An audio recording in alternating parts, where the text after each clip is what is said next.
Eu nunca pensei que fosse me tornar uma dessas histórias que as pessoas contam em sussurros, entre goles de café e olhares de compaixão. Mas aqui estou. E talvez contar essa história seja a forma mais sincera de colocar um ponto final no que vivi. Tudo começou numa sexta-feira de novembro. O casamento estava marcado para o sábado, às 5 da tarde, num jardim antigo de uma casa colonial em Petrópolis. Eu havia passado os últimos meses vivendo em uma mistura de sonhos e listas. Lista de convidados, lista de músicas, lista de flores, lista de sonhos. O vestido estava pendurado em frente à janela, coberto por uma proteção de tule. O véu, cuidadosamente dobrado sobre a poltrona. Minha mãe dormia no quarto ao lado, exausta, e minhas madrinhas estavam num grupo de mensagens enviando fotos das unhas, das malas e das lembranças. Eu deveria estar feliz, ansiosa talvez, mas havia um desconforto, pequeno, quase imperceptível, que me roçava a alma como uma brisa fria. Naquela noite, às 22h47, recebi uma mensagem de um número desconhecido. Você merece saber a verdade. Fiquei parada olhando a tela. O coração acelerou, mas tentei rir de mim mesma. Deve ser trote, pensei. Só que a mensagem seguinte veio com uma foto. Era ele, o meu noivo, Rafael, sentado num restaurante que eu conhecia bem, o mesmo onde costumávamos comemorar aniversários. Mas não estava sozinho. À frente dele, uma mulher sorria. Morena, cabelos soltos, uma taça de vinho na mão. O detalhe que me atravessou como uma lâmina foi o colar. O mesmo que eu havia visto num post antigo dele, há alguns meses, com a legenda "Um presente especial para alguém especial". As pernas me fraquejaram. Sentei no chão, tentando raciocinar. Enviei uma mensagem perguntando quem era, e a pessoa respondeu apenas: "Sou a irmã dela. Ela não sabe que estou te mandando isso, mas achei justo." A partir daí, vieram as capturas de tela, conversas, declarações, planos. Rafael não apenas tinha outra mulher. Ele vivia outra vida. Um apartamento em Botafogo, viagens nos fins de semana, promessas de "em breve seremos só nós dois". A noite virou um borrão. Lembro-me de chorar até perder a voz, de tentar ligar para ele dezenas de vezes, de ouvir o toque se transformar em silêncio. Às 3 da manhã, quando ele finalmente atendeu, a voz dele era calma demais. "Amor, o que aconteceu? Está tudo bem?" "Rafael, quem é a Mariana?" Perguntei sem rodeios. Silêncio. Um silêncio tão denso que eu podia ouvir minha própria respiração entrecortada. "Você não entende. As coisas são mais complicadas do que parecem." Complicadas. Essa foi a palavra que me fez desligar. Não houve grito, não houve explicação. Apenas um desligar seco e uma certeza que cresceu dentro de mim como fogo. Eu não me casaria no dia seguinte. Quando o sol nasceu, eu ainda estava acordada. O vestido, antes símbolo de um futuro, agora parecia uma lembrança de algo que nunca existiu. Minha mãe entrou no quarto e encontrou-me sentada no chão, segurando o celular. Quando contei, ela não disse nada. Apenas me abraçou. E aquele abraço foi o único pedaço de calma que restou naquele dia. Desmarcar um casamento na véspera é um terremoto silencioso. Foram ligações, mensagens, choros, perguntas. "Mas tem certeza? Vocês não podem conversar?" É normal ficar nervosa antes de casar, mas não era nervosismo. Era verdade. Nua, crua, insuportável. Liguei para o cerimonial e pedi que informassem aos convidados. Houve espanto, como se eu tivesse cometido um crime. Enquanto isso, as flores ainda chegavam, o bolo estava sendo finalizado e os músicos confirmavam o horário. Era como assistir ao próprio sonho sendo desmontado peça por peça. Por volta do meio-dia, Rafael apareceu. Estava com o mesmo terno que usaria no casamento, o cabelo impecável, o olhar confuso, ou fingidamente confuso. "Deixa eu te explicar, por favor." Eu o ouvi, por respeito ao que achava que havíamos sido. Ele disse que tinha se envolvido com Mariana antes de me pedir em casamento, que tentou terminar tudo, mas que ela não aceitava. Disse que me amava, que o casamento era o que ele realmente queria. Mas cada palavra soava como vidro quebrando. Eu via a boca dele se mover, mas não conseguia mais acreditar. E então, algo em mim, talvez o mesmo instinto que me fez ler aquela primeira mensagem, se levantou e falou: Rafael, eu mereço um amor inteiro. Você me ofereceu um meio amor, e eu não quero viver metade de nada. Ele tentou se aproximar, mas eu dei um passo atrás. Foi nesse momento que percebi. O amor que eu sentia tinha morrido ali, diante de mim, vestido de arrependimento tardio. Passei os dias seguintes entre o silêncio e o caos. Devolvi o vestido, cancelei a lua de mel. Algumas pessoas se afastaram, outras se aproximaram com uma gentileza inesperada.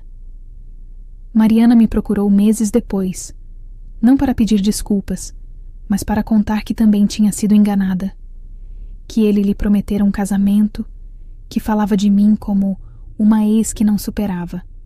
Chorei com ela, não de raiva, mas de um luto compartilhado. Hoje, olhando para trás, percebo que aquele dia não foi o fim de uma história de amor. Foi o início da minha história de verdade. Aprendi que coragem não é enfrentar o altar, é virar as costas para o que não te faz inteira. E toda vez que vejo uma noiva caminhando, penso: o amor verdadeiro não é o que te leva ao casamento, é o que te impede de casar com a mentira. Nunca gostei muito de ensaios. Achava forçado ter que repetir algo que, no fundo, deveria ser espontâneo. Mas naquela tarde de sexta-feira, um dia antes do meu casamento, eu estava ali, no jardim da casa colonial em Petrópolis, repetindo passos, sorrisos e gestos como se a vida pudesse ser coreografada. O sol se punha atrás das montanhas, tingindo o céu de um dourado antigo. As damas de honra riam, o cerimonialista dava instruções, e eu fingia estar presente. Mas havia uma parte de mim que observava tudo à distância, como quem assiste à própria vida por uma janela. Rafael estava lindo. Terno cinza, barba bem aparada, aquele olhar que eu aprendi a confiar. Quando ele me abraçou no final do ensaio, senti o perfume dele misturado ao cheiro de lavanda que vinha dos arranjos. Está tudo perfeito, ele sussurrou. E eu quis acreditar. Mas havia algo. Uma sombra, talvez. Um cansaço na voz.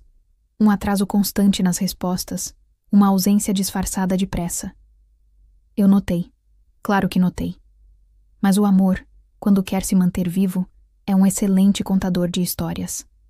Ele nos convence de que o silêncio é apenas cansaço, que a distância é trabalho, que o vazio é nervosismo.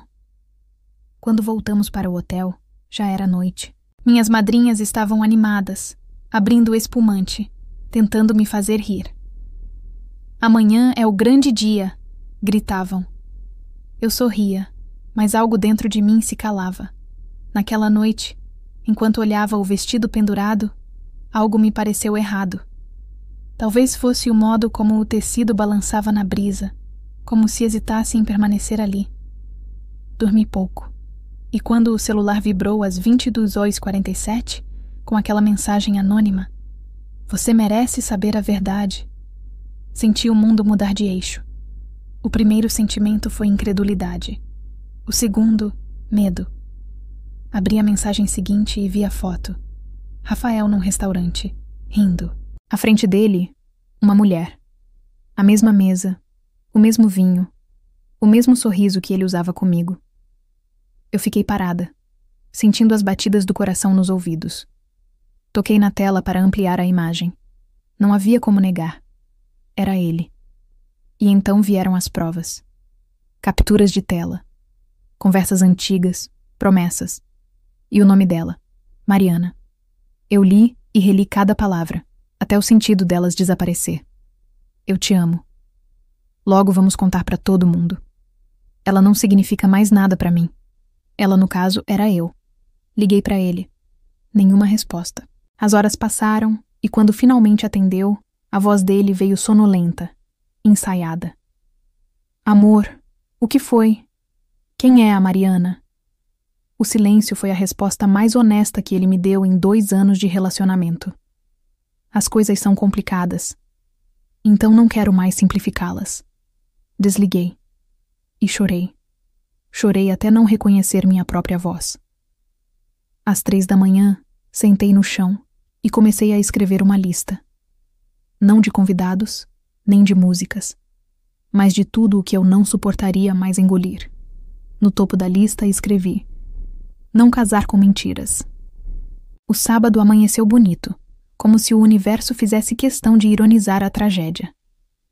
O céu estava limpo, o vento cheirava a flores recém-cortadas, e minha mãe entrou no quarto com os olhos inchados de preocupação. Filha, o que aconteceu? Mostrei as mensagens.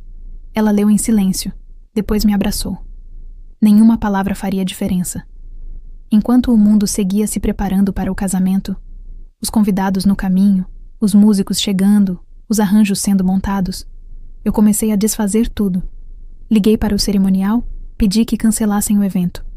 A voz da moça do outro lado da linha tremeu. Tem certeza? Tenho. É a única certeza que me resta. As horas seguintes foram um borrão. Telefones tocando, pessoas tentando entender. E eu ali, com o vestido ainda pendurado, mas já sem significado algum. Por volta do meio-dia, Rafael apareceu. O olhar abatido, o discurso pronto. Eu posso explicar. Então explique. Ele falou de confusão, de erros, de coisas do passado que voltaram. Mas eu já não queria respostas. O amor não morre de uma vez. Ele se desfaz, como renda velha, fio por fio. E o meu amor por ele, ali, já era pó. Rafael, disse com uma calma que me surpreendeu. Você me deu metade de um amor. E eu não quero viver metade de nada. Ele tentou tocar minha mão. Eu me afastei. A porta se fechou atrás dele, e o som foi tão leve que quase não pareceu um fim. Não houve festa, mas houve silêncio. E às vezes, o silêncio pesa mais que 1000 vozes. Nos dias seguintes, vivi o luto de uma vida que não existiria mais. Devolvi o vestido. As flores foram distribuídas a um asilo. O bolo, aquele bolo de 3 andares com camadas de damasco e chocolate branco, foi cortado entre amigos que vieram me consolar, mas acabaram chorando comigo. Descobri que as pessoas têm medo do sofrimento alheio. Algumas se afastaram, como se a minha dor fosse contagiosa. Outras, inesperadamente, ficaram. Minha mãe, por exemplo, não me deixou sozinha nem por 1 minuto. E assim, dia após dia, eu fui reaprendendo a respirar. Primeiro devagar, depois fundo. Até que um dia acordei e percebi. Eu não sentia mais falta dele. Sentia falta de mim. 3 meses depois recebi uma mensagem no Instagram. Podemos conversar? Sou a Mariana. O coração disparou. Pensei em ignorar. Mas havia algo na forma delicada como ela escreveu, sem raiva, sem provocação, que me fez responder. Marcamos um café. Quando ela chegou, percebi que não era inimiga alguma. Era outra mulher, cansada, enganada, com os mesmos olhos cheios de perguntas que eu tive. Conversamos por horas. Ela também acreditava nas promessas, também planejava um futuro. Rafael havia criado 2 vidas paralelas, 2 mundos que nunca deveriam se tocar. E ali estávamos nós, sentadas frente a frente costurando nossos cacos. No final, nos abraçamos. Foi estranho e bonito ao mesmo tempo. 2 mulheres, vítimas da mesma mentira, encontrando em si mesmas o início de uma liberdade. O tempo passou. Voltei a estudar, mudei de apartamento, pintei as paredes de azul, minha cor favorita, que eu havia abandonado porque ele dizia que o azul era frio. Descobri o prazer de fazer as coisas sozinha. Ir ao cinema, viajar, cozinhar só pra mim. E num desses dias comuns, esbarrei em alguém. Não um novo amor. Ainda não. Mas alguém que me ouviu falar sobre tudo isso e disse algo simples. Você não fugiu do casamento. Você escolheu a verdade. Foi nesse instante que percebi. A coragem que eu achava que havia perdido era justamente o que me restava. Às vezes penso que o amor que não deu certo é apenas o ensaio do amor verdadeiro. Rafael me ensinou sem querer a diferença entre o que é paixão e o que é respeito. Hoje, se pudesse voltar àquela véspera, faria tudo igual. Afinal, não existe fracasso em desistir do que te destrói. E se algum dia eu voltar a usar um vestido branco, não será por promessa, será por paz. Passou um ano inteiro desde o dia em que desmarquei o casamento. E ainda assim, às vezes, acordo com o eco do sim que nunca foi dito. Mas é curioso como o tempo tem uma forma discreta de curar. Ele não apaga. Ele desbota. E de repente, o que antes doía começa a caber em palavras sem lágrimas. Vivo sozinha agora, num pequeno apartamento em Santa Teresa. As paredes são cheias de plantas e livros. Uma bagunça organizada que combina comigo. Trabalho como redatora freelance e, nos dias bons, escrevo histórias que não são as minhas. Ainda tenho o vestido guardado. Não o de noiva. Aquele foi devolvido, mas o vestido azul que usei no dia em que decidi me escolher. É engraçado como certas roupas carregam lembranças como se tivessem alma. Não penso mais em Rafael. Ou, melhor dizendo, penso apenas quando algo me lembra o quanto cresci sem ele. E nesses dias, sinto uma gratidão estranha por tudo o que quebrou, porque foi nas rachaduras que entrou a luz.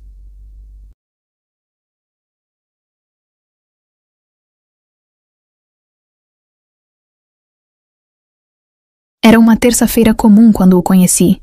Chovia fino, e eu fugia da tempestade, procurando abrigo num café pequeno, escondido entre duas vielas. O lugar era calmo, com mesas de madeira escura e cheiro de canela. Sentei perto da janela e abri o laptop. A intenção era escrever, mas as palavras se recusavam a sair. Foi então que ele apareceu, alto, com um casaco marrom e um guarda-chuva quebrado. Olhou ao redor e, como todas as mesas estavam ocupadas, perguntou com um sorriso: "Posso me sentar aqui?" Assenti, sem muita cerimônia. Ele pediu um café preto e um pão de queijo, e em poucos minutos estávamos conversando como se já nos conhecêssemos. O nome dele era Eduardo. Arquiteto, amante de literatura, dono de um humor tranquilo que não tentava impressionar. Falava pausadamente, com aquele tipo de serenidade que desarma. Quando o café acabou, ele se levantou, agradeceu pela companhia e deixou um bilhete no pires. Para alguém que escreve como quem sente, espero que um dia escreva sobre dias leves também. Fiquei olhando aquele papel, sorrindo sozinha. Não era amor, era apenas um respiro. Mas às vezes, o que a gente mais precisa é justamente disso. Um pequeno respiro depois de um grande afogamento. Nos meses seguintes, Eduardo virou uma presença constante. Mandava mensagens simples. "Bom dia. Vi um livro que é a sua cara. Café hoje?" E nunca exigia mais do que eu podia dar. No início resisti. Meu coração ainda andava desconfiado, como um animal ferido que teme o toque. Ele percebia, e nunca pressionava. Uma vez, no meio de uma conversa, confessei: "Eu não sei mais acreditar nas pessoas." "Não precisa acreditar em mim. Só não desacredite de você." Essa frase me acompanhou por dias. Com ele, aprendi o valor do silêncio compartilhado. A gente podia caminhar por horas, sem falar nada, e mesmo assim parecia conversa. Havia algo de inteiro ali, uma honestidade sem espetáculo. Ainda assim, às vezes, o passado voltava. Bastava uma notificação de mensagem ou o cheiro de um perfume parecido com o de Rafael, e eu me pegava de volta naquele quarto, com o celular na mão e o mundo desabando. Mas Eduardo nunca se irritou com isso. Ele apenas ficava. E ficar, descobri, é uma das formas mais bonitas de amor. Perdoar não é esquecer, é parar de carregar. E eu carregava muito. Culpa, raiva, vergonha, desconfiança. Um dia, sozinha em casa, decidi escrever uma carta para Rafael. Não para enviar, apenas para esvaziar o que restava. "Rafael, por muito tempo te odiei. Depois te temi. Hoje só te entendo. Você me destruiu porque não sabia se construir. E eu aceitei a dor porque confundia amor com sacrifício. Não te desejo mal, mas te desejo consciência. E me desejo liberdade. Queimei a carta no quintal, e enquanto as cinzas voavam, senti algo dentro de mim finalmente se desprendendo. Naquela noite, dormi tranquila pela primeira vez em muito tempo. O amor voltou devagar. Sem fogos, sem promessas, sem pressa. Eduardo nunca me pediu para esquecer o que vivi. Ele apenas construiu espaço para que eu pudesse ser quem sou. Com cicatrizes, com histórias, com medos. Lembro-me do dia em que ele me levou até um mirante na cidade. O sol se punha e o vento bagunçava meu cabelo. "Você tem medo de voar?" Ele perguntou. "Tenho medo de cair." Todo mundo tem, mas o segredo é aprender o peso das asas. Foi ali que percebi. O amor verdadeiro não é o que te prende, é o que te ensina a voar mesmo depois de ter caído. 2 anos depois, vesti novamente um vestido branco, mas não era de noiva. Era um vestido leve, de algodão, para um almoço ao ar livre. Eduardo me esperava, rindo, com um buquê de margaridas. Olhei para ele, para o céu limpo e o vento batendo leve, e percebi que finalmente estava onde devia estar. Em mim mesma. A vida não me devolveu o que perdi. Ela me deu algo melhor. A coragem de recomeçar sem medo de amar. Nunca mais quis festas enormes. Nunca mais quis promessas que se desfazem antes de serem feitas. Quando decidi que casaria novamente, sabia que seria diferente. Dessa vez, o convite não seria para familiares ou conhecidos. Seria para mim mesma. E, claro, para aqueles que importam de verdade. Eduardo e eu caminhávamos por um parque na manhã de sábado. O céu estava limpo. O cheiro de terra molhada nos lembrava que a chuva tinha passado. Parei no meio da trilha, tirei a mão dele e disse: "Quero casar." Mas do meu jeito. Ele sorriu com aquele olhar que não exige explicações. "Então me diga como." E eu disse: "Sem igreja, sem lista de convidados, sem orquestra. Apenas um campo florido, algumas cadeiras, uma mesa com frutas e pães, e nossos amigos mais próximos. E o mais importante, o meu coração pronto para viver sem medo." Escolher o vestido foi fácil. Não queria branco de noiva, mas queria algo que me fizesse sentir inteira. Acabei com um vestido leve, azul celeste, com detalhes em renda que lembravam nuvens. As flores foram escolhidas comigo, não por tradição, mas pelo cheiro e pela cor que me acalmavam. Lavanda, girassóis e margaridas. Eduardo participou de cada detalhe, mas apenas quando eu queria. Nunca tentou impor nada. Nunca quis que eu fosse outra pessoa. Preparar o casamento foi, acima de tudo, preparar meu próprio coração. Cada arranjo de flores era um lembrete. Eu posso florescer de novo, do meu jeito, sem precisar de ninguém para autorizar meu crescimento. Chegou o dia. O campo estava banhado de luz dourada. O vento brincava com as folhas e arrastava pétalas pelo chão. Eu estava nervosa. Não pelo Eduardo, mas por mim mesma. Eduardo segurou minha mão e disse: "Hoje não é sobre sim ou não. É sobre estarmos inteiros juntos." E foi assim que entendemos. Esse casamento não era sobre ritual ou expectativa. Era sobre presença, sobre verdade e sobre amor consciente. Caminhamos até o pequeno altar improvisado. Ele me olhou nos olhos e disse: "Prometo estar ao seu lado, não para te completar, mas para caminhar contigo, inteira, mesmo com os medos e as cicatrizes." E eu respondi, com toda a minha alma: "Prometo me escolher todos os dias e te escolher, sem pressa, sem ilusão, mas com amor." As palavras não precisavam de mais nada. Não havia aplausos, não havia música alta, apenas o vento e o silêncio que carregava significado. Após a cerimônia, comemos frutas e pães, brindamos com suco e vinho e rimos sem pressa. Amigos próximos contaram histórias nossas, e nós rimos, algumas vezes com lágrimas. Eduardo me mostrou que o amor não precisa ser grandioso para ser eterno. Ele só precisa ser real. E eu aprendi que a felicidade não depende de espectadores. Depende de estar presente em sua própria história. À noite, sentamos debaixo do céu estrelado, de mãos dadas, e percebemos que o casamento verdadeiro não é o que se vê, é o que se sente. É a liberdade de ser inteira, com outro que caminha junto, sem pressa, sem exigências. Meses depois, comecei a escrever o meu livro. Chamaria de Metade de Nada. Nele, contaria sobre o casamento que nunca aconteceu, sobre a traição, sobre a dor e a liberdade que encontrei. Mas também falaria do amor que nasceu devagar, do recomeço, da coragem de escolher a si mesma antes de qualquer outra coisa.